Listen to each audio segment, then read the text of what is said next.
Good afternoon, everyone.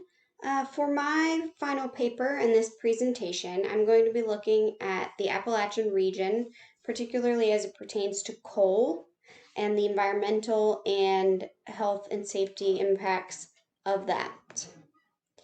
This first slide just gives sort of a general idea of the things we'll be looking at. As you can see, Appalachia is a beautiful region that's often neglected and focused on only for coal and stereotyped generalities about the people who live there. I, in particular, live in Kentucky, which you can see is covered in the orange and yellow region there, which is considered Appalachia. I live just outside of that yellow region, but frequently am involved in areas there and have a lot of firsthand experience with this type of culture and environment. This is a brief timeline from the discovery of coal to current. In my paper, I will be going a little more in depth in the development over time and a few more events that occurred across this timeline. But for these purposes, I will just go over briefly that the first gold deposit was found in the Appalachian region in 1799. Then, through some development and things, industry and transportation started to come to the area. Railways were a major impact. And then in 1898, that expansion brought in a lot of visitors. George Vincent came and visited the area. He wrote about his experiences, described the natural beauty, and also discussed the coal and its impact as well. In 1900, this is the first time that we experience the sort of analysis of the culture of the people living in the region. A journalist from New York visited the area and described the people and what sets them apart from those in the north. And that's when we really start to get sort of some of that negative connotation that we see a lot now.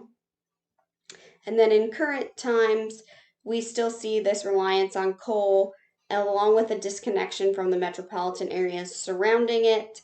And we also are seeing a huge shift away from coal in the rest of the nation.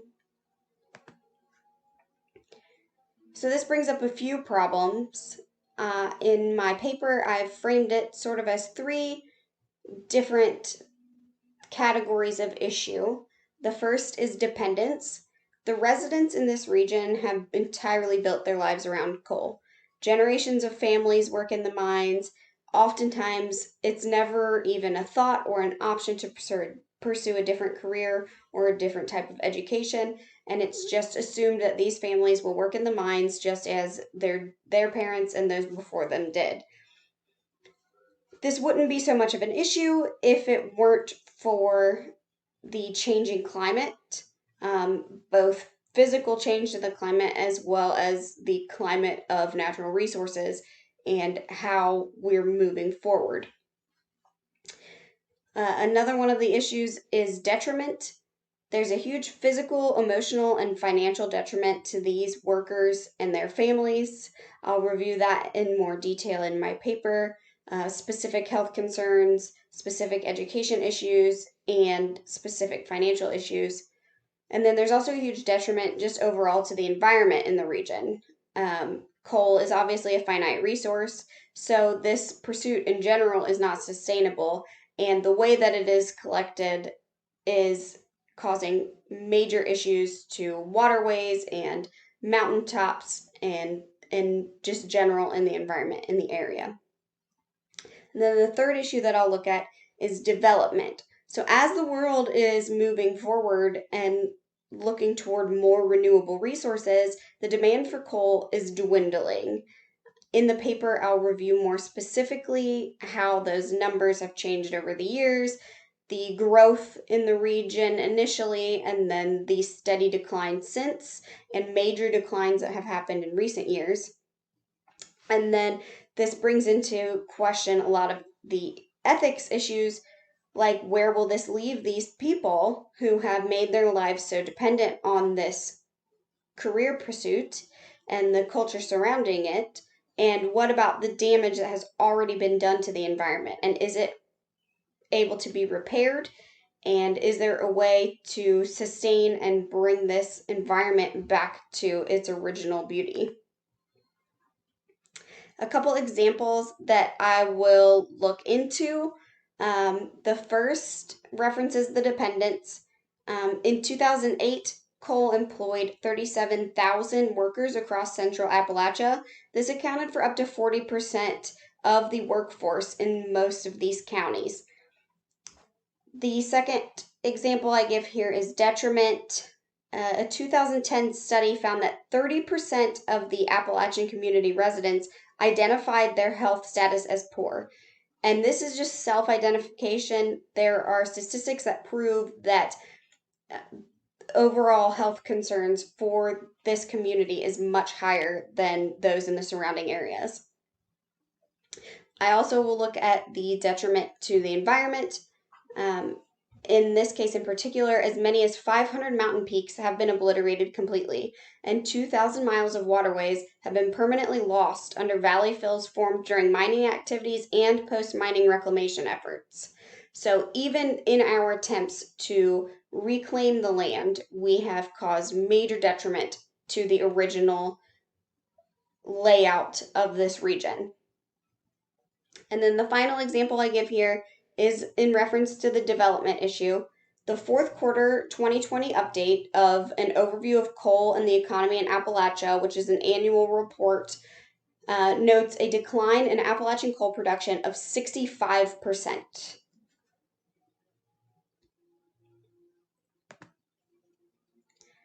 So these issues bring up a lot of ethical ramifications, specifically the major issue of environmental justice. So the members of the Appalachian community face environmental injustices such as their health and the health of the environment continuing to deteriorate in favor of coal production.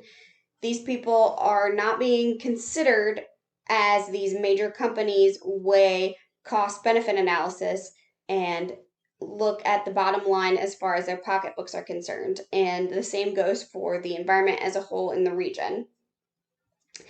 They also face major injustices because they've become so dependent on this way of life, and that they may have no other options should production cease.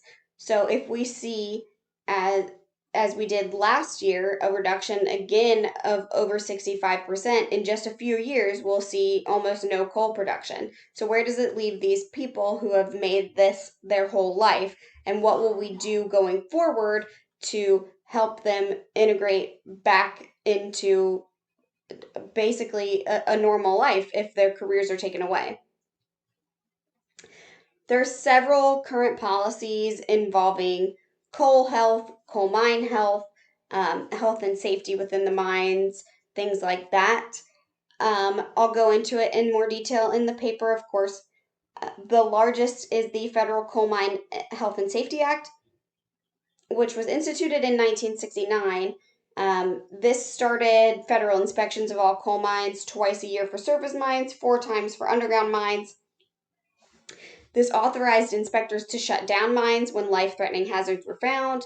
It created enforceable safety protections, set fines and violations and criminal penalties for willful violations, added health protections, including protections for black lung, which is great, and established federal benefits for victims of black lung disease. We have seen now that there are a lot of other health concerns surrounding works in the mines which are not referenced in current policy. It was amended in 2006. This included the Miner Act, which did require mine operators to develop emergency response plans to ensure that rescue teams are nearby and maintain communications and tracking for use in an emergency. It also added some increases to the civil and criminal penalties for these willful violations that we saw referenced in the original text in 1969. Other current policies that I will discuss that are involved in this ethical situation are the Clean Air Act, Clean Water Act, and the Energy Policy Act, all which reference environmental impacts from factories, development, natural resource collection, things like that. As far as policy effectiveness goes, we obviously have seen some correction to the environment through these policies. Here's just a few examples here of how some high emission plants have become unprofitable based on air standards. Coal consumption obviously overall has gone down, and 490,000 acres of mined land require some reclamation. The cost of that reclamation is slated to be about $6 billion. There are available bonds, but those only total $2.5 billion. So there is room for improvement, certainly. In my writing, I'm going to recommend a multi ethical theory approach to improvement. The main focus being the implementation of care ethics to expand general knowledge of the region so that people are more understanding of the locals there and the resources there, and then they'll be able to feel empowered to take ownership of that land and that people, and that will help to uh, create some policy augmentation. Again, I've broken down my suggestions into three categories. The first is education. I believe that we should include education incentives and opportunities in current miner health and safety policies.